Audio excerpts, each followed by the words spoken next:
My entire family skipped my wedding to celebrate my sister's engagement. So I walked away, rebuilt my life alone, and years later returned so successful that the fear and regret on their faces said everything. I'm David, 28 years old, and I work offshore on drilling platforms in the Gulf of Mexico. Been doing it for about 7 years now. It's brutal work, 14 days on, 7 days off, dangerous as hell, but the money is incredible. I make around $175,000 a year with overtime, which is more than anyone in my small hometown has ever seen. The work isn't for everyone. Picture being on a metal platform in the middle of the ocean for 2 weeks straight, working 12-hour shifts in all weather conditions. We're talking about 40-foot waves during storms, equipment that weighs thousands of pounds and can crush you if you make one wrong move, and toxic gases that can kill you before you even know you're breathing them. I've been through 3 major hurricanes, equipment failures that could kill you in seconds, and accidents that would make your stomach turn. Lost 2 fingers on my left hand to a chain slip 3 years ago when a cable snapped under tension. The sound still gives me nightmares, but every time I deposit that paycheck and see those numbers in my account, I remember why I do it. Growing up, I was always the black sheep in my family.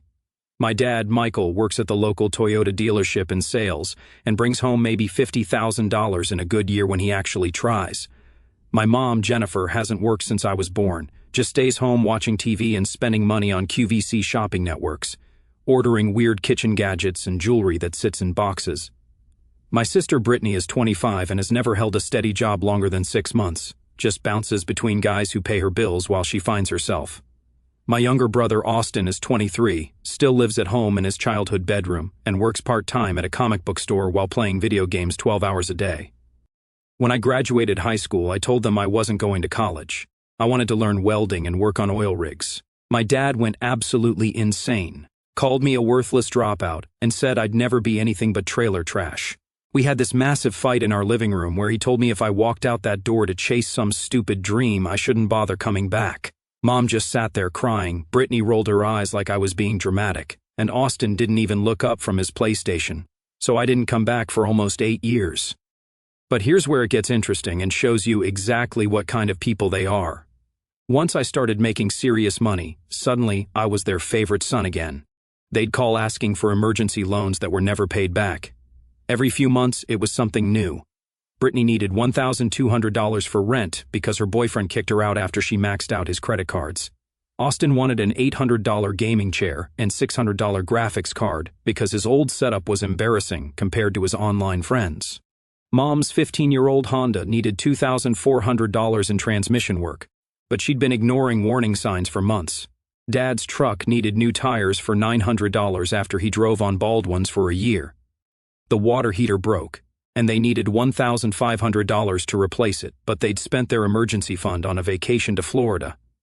Brittany got arrested for drunk driving and needed $3,000 for a lawyer because it was her second offense. Austin crashed Mom's car texting while driving, and they needed $2,800 for repairs because insurance wouldn't cover it due to his negligence. The pattern was always the same: crisis caused by their own poor decisions, followed by frantic calls to me for a bailout. Every time they called, it was an emergency. Every time I sent money, they'd promise to pay me back. Every time they got the money, I'd never hear about paying it back again. I was an idiot and kept helping because I thought that's what family does. I figured they were just going through rough patches and things would get better. This past December, I decided to take my first real vacation in 3 years. I was going to spend a whole month at home for Christmas. I'd even bought a house in town with cash, a nice 3-bedroom place for $295,000 that I was planning to surprise them with. I thought maybe we could all have Christmas dinner there, start over fresh. Maybe they'd see I'd made something of myself, and we could actually be a real family again. I should have known better. December 19th, I'm at Lowe's picking out a Christmas tree, actually feeling excited about the holidays for the first time in years, when I get this text from my dad: "Don't come home for Christmas. We need a break from your attitude." I'm standing there in the Christmas tree lot reading this like, what the actual fuck? What attitude? I hadn't even made it home yet. I literally just drove into town that morning and went straight to the store. I texted back, "What are you talking about?" His response came an hour later: "You know exactly what you did. Find somewhere else to spend the holidays." I had no clue what I supposedly did, so I called him, straight to voicemail. Called Mom, same thing. Brittany and Austin weren't picking up either. I'm starting to panic, thinking maybe someone got hurt or died and somehow it was my fault, or maybe there was some family emergency I didn't know about. Finally, Brittany calls me back around 8 p.m. I could hear party music in the background. David? Yeah, Dad doesn't want you here anymore. You're just going to start drama like you always do. What drama? I just got to town. I haven't even seen you guys yet. Whatever, I don't want to deal with your shit right now. Just stay away. Brittany, what the hell is going on? What did I supposedly do? I don't know. Ask Dad. I'm busy. And she hung up. Just like that. 7 years of sending them money. 7 years of missing holidays to work double shifts so I could afford to help them. And this is the thanks I get. No explanation, no discussion, just get lost. I drove to my new house that night and sat in the empty living room looking at the Christmas tree I'd bought, feeling like the biggest fool who ever lived. I'd actually thought this Christmas would be different. I'd thought maybe we could be a real family again. Christmas Eve was honestly the worst day I've ever experienced, and I've been in some life-threatening situations on those rigs where I thought I might die. I tried calling Mom Christmas morning. She actually answered this time, but she sounded weird and distant. David, just leave us alone. We're trying to have a peaceful holiday. Mom, I'm serious. What did I do? I have no idea why everyone's mad at me. Don't act stupid. Michael told us about the money situation. What money situation? What are you talking about? How you've been lying to us about how much you make, how you bought that house without telling us, how you've been hiding money from your own family. I couldn't believe what I was hearing. I wasn't hiding anything. I worked my ass off for every dollar on those platforms. I bought the house as a surprise. I was going to invite you all over for Christmas dinner and show you guys what I've been working toward. Right, you just wanted to show off how much better you think you are than us. Mom, I've given you guys over $35,000 in the past 2 years alone. How is that showing off? That's different. That was helping family. This house thing is just rubbing our faces in it. How is buying a house to spend time with family rubbing your faces in anything? Because you didn't tell us. You just went and did it on your own like we don't matter. I hung up. I was so mad I punched the wall and immediately regretted it because I just bought the place. My knuckles were bleeding, and there was a hole in the drywall. I spent Christmas Day assembling furniture I'd ordered online because I didn't know what else to do with myself. Every piece I put together just reminded me that I'd bought all this stuff thinking I'd be hosting family dinners and game nights. My phone was completely silent, no calls, no texts, no Merry Christmas messages, absolutely nothing. Like I'd never existed. The worst part was checking their Facebook posts later that evening. Brittany had uploaded dozens of photos from Christmas dinner, everyone laughing and having the time of their lives around my parents' dining room table, the same table where I used to sit as a kid. Austin posted videos of himself opening presents, including what looked like a brand new gaming setup that probably cost $1,200. One of his comments said, "Best Christmas ever." Mom shared some post about being thankful for family that actually shows up when it matters, with a bunch of crying, laughing emojis. They were celebrating my absence like it was the best Christmas gift they could have asked for. All that money I'd sent them over the years. All those times I worked back-to-back shifts in dangerous conditions to help them out, and they were partying like my exile was cause for celebration. That's when it hit me like a brick to the face. They never actually wanted me around. They just wanted access to my bank account. I was never their son or brother, I was their ATM. December 29th. I'm sitting in my empty house, feeling sorry for myself, and wondering what the hell I'm going to do with my life now. When my phone rings. Unknown local number. Is this David Chen? Yeah, who's asking? This is Linda Martinez from Martinez & Associates law firm. I'm calling about your grandfather, William Chen's estate.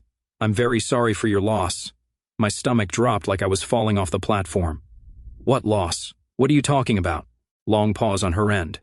Mr. Chen, your grandfather passed away on December 24th. You weren't notified? Grandpa William was dead. He died on Christmas Eve and nobody told me. The day after my family banned me from Christmas, my grandfather died alone, and nobody thought to call me. No, ma'am, this is the first I'm hearing about it. I see.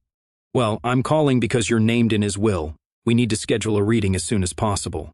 I had to sit down, my legs just gave out. Grandpa William left me something. We weren't super close growing up. He was my dad's father, and since me and Dad didn't get along after I left home, I barely saw him except for maybe 5 minutes at family gatherings before I stopped going to those too. What did he leave me? I can't discuss specifics over the phone, but it's significant. Can you come in tomorrow morning? I drove to her office the next day, still trying to wrap my head around everything. Grandpa William had owned this small machine shop that he'd run for decades, plus an old farmhouse on about 20 acres outside town. I figured maybe he left me some tools or his old pickup truck, maybe a few thousand, nothing major. Ms. Martinez spread out a bunch of papers on her desk like she was dealing cards. The machine shop, the farmhouse, the land, and apparently a bunch of rental properties around town that I didn't even know he owned. 12 houses total, all paid off, bringing in about $15,000 a month in rent. The total estimated value is approximately $2.4 million. I almost fell out of my chair, had to grab the armrest to keep from sliding onto the floor. $2.4 million. My grandfather was secretly a millionaire. The man who drove a 20-year-old truck and wore the same 3 flannel shirts was worth more than most people see in a lifetime. Why me? We didn't talk much after I left home. Ms. Martinez handed me an envelope with my name written on it in Grandpa's careful handwriting. He left this letter for you. Inside was a note that made my eyes water. David, you're the only one in this family who knows the value of hard work. Your father and his children think success should be handed to them. But you've earned everything you have through blood, sweat, and sacrifice. Don't let them destroy what you've built. They'll come back when they smell money, but remember how they treated you when they thought you had nothing to offer them. Make me proud, son. William. The old man knew. He'd been watching everything from a distance and knew exactly what kind of people they were. He'd seen how they treated me, and he'd made his decision accordingly. But there was a catch. The will reading had to include the whole family, and if anyone tried to contest it, they'd forfeit any claim to anything, not even $1. When's the reading? January 6th. I've already contacted your father. I bet that was an interesting fucking conversation. The week between New Year's and the will reading was the most entertaining week of my life. My phone started going crazy about 2 hours after Miss Martinez called my dad. First call was from Austin. David, bro, did you hear about Grandpa? Suddenly I'm bro again. Funny how fast that changed. Yeah, I heard. This is insane, right? We're all going to be loaded. We should totally party when you come back for the lawyer thing. I'm thinking Vegas. Notice how he said, we're all going to be loaded. This kid who hadn't spoken to me in months was already planning how to spend money that wasn't his. We'll see, I said, and hung up. Next was Brittany. David, oh my God, I feel so bad about Christmas. Dad was just really stressed about work stuff and took it out on everyone. You know how he gets when sales are down. Interesting how Dad's work stress somehow turned into me being banned from Christmas. Sure, Brittany. So do you know what Grandpa left us? Austin thinks it might be a lot of money, like enough to change our lives. I'll find out at the reading. Well, obviously we'll split everything equally between the 4 of us kids, right? That's only fair. I mean, we're all his grandchildren. I almost laughed. Now she's worried about fairness. We'll see what the will says. Come on, David, you're not seriously thinking about keeping everything for yourself, are you? That would be so selfish. I'm not thinking about anything. I'm just going to listen to what Grandpa wanted. She got quiet for a second. Well, whatever happens, we should celebrate together as a family. Maybe take a trip somewhere nice. We could all use a vacation. The best call was from my dad. He actually tried to sound sincere and fatherly. Son, I owe you a big apology. I was dealing with some work drama and took it out on you unfairly. Work drama? You know how it is in sales. End-of-year quotas, stressed customers, the whole thing. Anyway, why don't you come over tonight? Your mom's making that meatloaf you used to like as a kid. The same mom who told me to leave them alone a week earlier. I'm busy. David, come on, let's not let some family disagreement get in the way of this important time. We need to stick together through this loss. There it was. Not Grandpa's death, not reconciling our relationship. This important time when money might be involved. I'll see you at the will reading.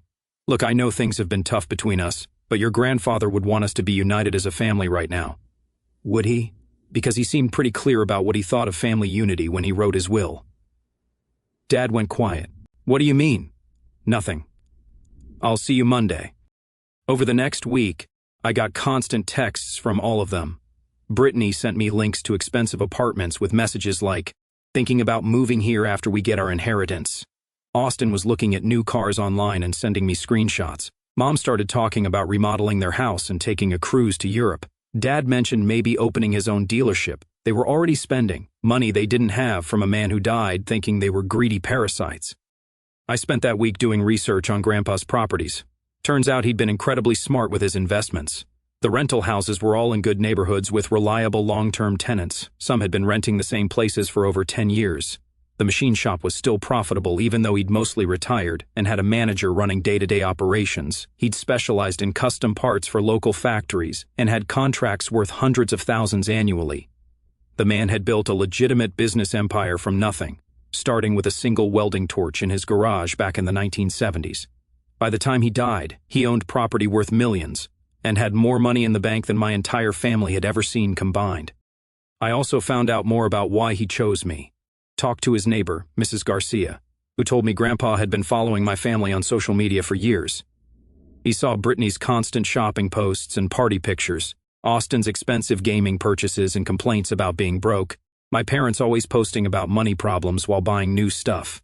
But he also saw my posts from the rigs, photos of me working in dangerous conditions, covered in grease and mud, earning every dollar through sweat and blood. Your grandfather always said you were the only one who understood that nothing in life is free, Mrs. Garcia told me. He was so proud when you made something of yourself despite how your family treated you. He used to show me pictures of your work and tell me stories about the letters you'd send him. Letters? Oh yes, you two wrote back and forth all the time. He kept everyone in a box by his bed. That hit me right in the chest. This man I'd barely spoken to in person had been quietly rooting for me while my own parents treated me like a walking ATM. January 6th couldn't come fast enough. I showed up at the law office at exactly 1 p.m., wearing clean jeans and my best work shirt. Nothing fancy, but I looked respectable. My family was already there, and holy shit, they dressed up like they were going to a wedding or job interview. Dad wore a suit I'd never seen before, probably bought it that week. Mom had a new dress and jewelry I didn't recognize. Brittany looked like she was going to some fancy party, all done up with makeup and her hair styled. Austin actually wore a button-down shirt instead of a graphic tee, which might have been the first time in his adult life. They were all sitting on one side of the conference table, whispering excitedly to each other like kids on Christmas morning. When I walked in, their faces lit up with these huge fake smiles. "David!" Mom jumped up and tried to hug me. "We've missed you so much." The same woman who told me to leave them alone 10 days earlier. I sat down across from them without saying anything. Ms. Martinez came in carrying a thick folder and looking very serious. "Before we begin, I want to make clear that this will was updated 8 months ago and properly witnessed by 3 independent parties. Mr. Chen was of completely sound mind when these changes were made." Brittany leaned forward eagerly. "What kind of changes?" Ms. Martinez opened the folder and pulled out several documents. William Chen's will leaves his entire estate, valued at approximately $2.4 million, to his grandson David Chen. The room went dead silent. You could hear the fluorescent lights humming overhead and the air conditioning kicking on. Then Austin exploded. "What the hell, that can't be right." Ms. Martinez stayed perfectly calm. "The will is very explicit. The machine shop, the farmhouse, all rental properties, and associated assets transferred to David." Dad's face turned bright red, and his hands started shaking. "This is ridiculous. David hasn't even talked to William in years." "That's not accurate," I said quietly. "Grandpa and I stayed in touch through email and letters. He knew all about my work and my life." "Emails?" Brittany screeched. "You were talking to him behind our backs?" "I wasn't hiding anything. You never bothered to ask." "This is bullshit." Austin stood up and started pacing around the small conference room. "We visited him way more than you did. We brought him groceries and helped with yard work." "You helped with yard work exactly twice in 10 years, I said, and both times you complained, the entire time about getting dirty." Mom started tearing up, her mascara already starting to run. "William always said he'd take care of all his grandchildren. We were counting on this. We have plans. We already talked to contractors about renovating the house." That's when it clicked. They weren't just surprised, they'd been expecting this inheritance. They'd been planning on it, probably for months, maybe even years. They'd been spending money they didn't have because they thought Grandpa's death would solve all their problems. "How much debt are you guys in?" I asked. They all went quiet and looked at each other. "Seriously? How much?" Dad finally answered. "That's not relevant to this discussion." "Austin, what do you owe on credit cards?" "Dude, why does that matter right now? Because you were already spending Grandpa's money before he was even buried. That's not how it is." "Brittany, how much do you owe?" She crossed her arms. "I don't have to answer that." I turned to Ms. Martinez. "Does the will mention anything about family debts?" She nodded and pulled out another document.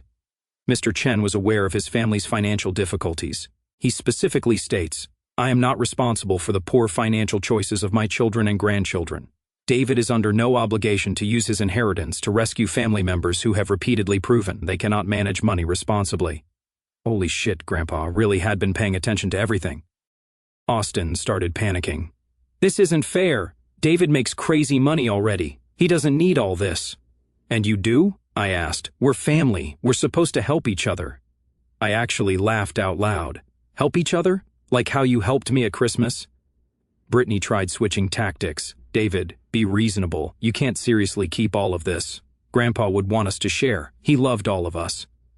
If Grandpa wanted you to have it, he would have left it to you. Dad slammed his hand on the table, making everyone jump. You ungrateful piece of shit. After everything we've done for you, what exactly have you done for me? Name one thing. We raised you until I was 18 and you kicked me out for not going to college.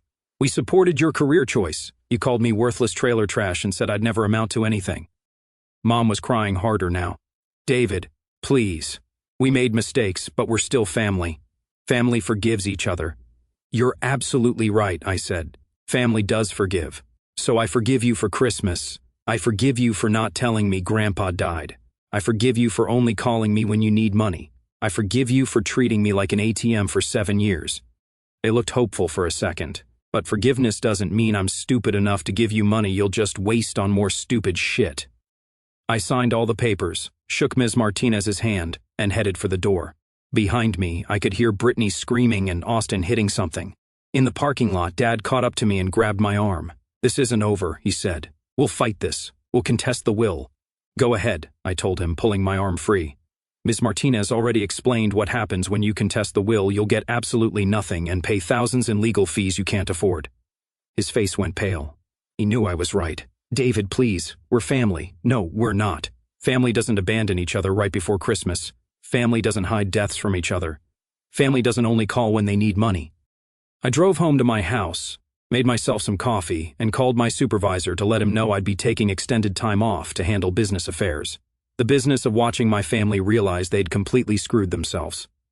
The next 2 months were absolutely incredible, like watching a slow-motion car crash that you can't look away from. Except you're not horrified, you're entertained as hell. It started with Austin showing up at my door on January 10th, looking like he hadn't slept in a week. David, man, I'm completely screwed. I owe like $28,000 on credit cards, and my car payment's due. Can you help me out?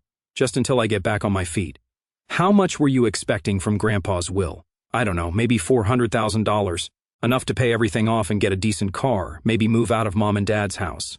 You were going to blow $400,000 on credit card debt, and a car and other stuff? But come on, you're rich now. What's $28,000 to you? It's like pocket change. I closed the door without another word. Brittany lasted until January 15th. She showed up crying, which was unusual for her since she's usually more of a screamer than a crier. David, I'm pregnant. Congratulations. The guy took off when he found out. I can't raise a baby alone. I need help. Get a job. I can't work while I'm pregnant. I have terrible morning sickness. Millions of pregnant women work every day, Brittany. Those women don't have brothers who could easily help them. Those women also don't have brothers who got told Christmas was better without them. She tried the guilt trip approach. This is your nephew or niece we're talking about. Don't you want them to have a good life? I want them to have a mother who makes responsible choices. You're really going to punish an innocent baby because of some stupid family fight? I'm not punishing anyone. I'm just not rewarding bad decisions. She left screaming about how I was heartless and cruel, and how she hoped I choked on my money. Mom and Dad took a coordinated approach. They started showing up together, trying to manipulate me with guilt and sob stories. Your grandfather wouldn't want his family to suffer like this, Mom said during one visit. Grandpa specifically wrote that you guys make poor financial decisions, I reminded her. We've learned from our mistakes. What mistakes? Name one specific mistake you've learned from. Well, we shouldn't have been so hard on you about college. That's not a financial mistake, that's just admitting you were wrong about my career choice. They couldn't do it. They literally couldn't identify a single financial mistake they'd made because they didn't think spending money they didn't have was a mistake. They thought it was normal. Dad tried intimidation. You're tearing this family apart over money. I'm not tearing anything apart. I'm just not fixing what you already broke. We're your parents. You owe us respect. Respect is earned. What have you done to earn mine? He stormed off without an answer. The best part was watching their social media meltdown. Brittany had to move back in with my parents because she couldn't afford rent. Austin's car got repossessed, and he had to take the bus to his part-time job. Mom and Dad listed their house because they were 3 months behind on mortgage payments. Everything they'd been hiding with the promise of inheritance money was coming out into the open. The breaking point came in March. All 4 of them showed up at my door together, looking desperate and defeated. "David, we really need to talk," Dad said. I let them in, mostly because I was curious how low they'd go. They sat on my couch looking miserable. Austin was twitchy and nervous, probably going through gaming withdrawal since his setup got repossessed. Brittany looked like she'd been crying for days. Mom couldn't make eye contact. Dad was trying to maintain some dignity, but failing miserably. "We've been thinking," Mom started carefully. "Maybe we could work out some kind of deal." "What kind of deal?" "We could work for you," Brittany said. "You could hire us to help with the rental properties or the machine shop." I nearly choked on my coffee. "You want me to hire you?" "It would keep the business in the family," Dad said. "Make William proud." "What qualifications do any of you have for property management or running a machine shop?" Silence. "Austin, have you ever fixed anything mechanical in your life?" "No, but I'm good with computers. I could learn." "Brittany, have you ever managed anything besides to get yourself fired?" "I worked at a restaurant for like 4 months. You got fired for not showing up and stealing from the tip jar. That was different. I was going through stuff." "Mom, what would you do?" "I could handle paperwork, answer phones, do bookkeeping." "You've never had a job in your adult life. I raised 3 children. One of whom you threw out at 18, and 2 others who were complete financial disasters." Dad tried to take control. "The point is, we're willing to work now. We understand that money has to be earned." "What do you understand?" "That we can't just expect handouts." He said it like he was guessing at the right answer on a test. "Here's the thing," I said, standing up. "Even if I believed you'd learned anything, which I don't, I wouldn't trust any of you with my business. You've proven you can't handle money, can't keep jobs, and can't treat family with basic decency." Austin started actually crying real tears. "David, please. I'm going to be homeless. You're living with Mom and Dad. They're losing their house. We're all going to be on the street." "Then maybe you should have thought about that before telling me Christmas was better without me." Brittany got angry. "You're really going to let your pregnant sister become homeless over hurt feelings?" "I'm not making you homeless. Your choices are making you homeless. This is all because we hurt your feelings one time? No, this is because you showed me exactly who you really are, and I believed you." Mom tried one final guilt trip. "Your grandfather would be ashamed of how you're treating family. Grandpa left me everything, specifically because he knew you'd waste it. He's probably laughing wherever he is, watching you beg for money from the son you threw away. Dad completely lost it." "Fine, keep your fucking money. But don't come crying to us when you need family. When have you ever been there when I needed you? Name one time." He had no answer. None of them did. They left, and that was the last time I saw any of them. It's been 8 months now, and my life is completely transformed. But the absolute best part is watching my family's total collapse from the sidelines. Dad had to declare bankruptcy in April. Turns out he owed money everywhere. Credit cards, personal loans. He'd even borrowed against his pension and taken out a second mortgage. The house went into foreclosure in May, and they had to do one of those humiliating yard sales where neighbors come to pick through your life for bargains. They're renting a tiny 2-bedroom apartment now in the worst part of town. The kind of place where car break-ins happen weekly and the walls are so thin you can hear every argument. Dad's working at 2 different dealerships, trying to dig out of his hole, pulling 60-hour weeks, and looking 10 years older than he did last Christmas.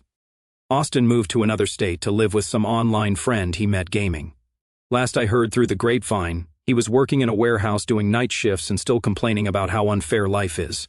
He sends me friend requests on social media every few weeks, which I ignore. Brittany had her baby, a boy she named after some pop star. The father never came back, so she's a single mom on government assistance, living in a studio apartment. She posted some passive-aggressive stuff on Facebook about fake family and how she's better off without people who change when they get money. Her friends kept asking what happened, and she just said, "Some people forget where they came from." Yeah, some people do forget where they came from. I remember exactly where I came from, and I remember exactly how I was treated there. The funniest part is they've been telling people around town that I stole their inheritance and that Grandpa was tricked by lawyers or not in his right mind. Nobody believes them because everyone knew Grandpa William was sharp as a tack until the day he died.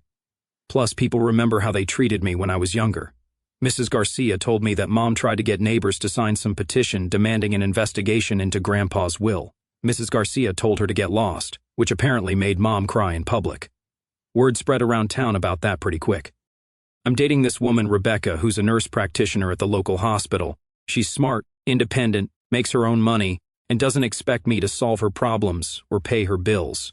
When I told her about my family situation, she just said, "Good for you for standing up for yourself," and meant it.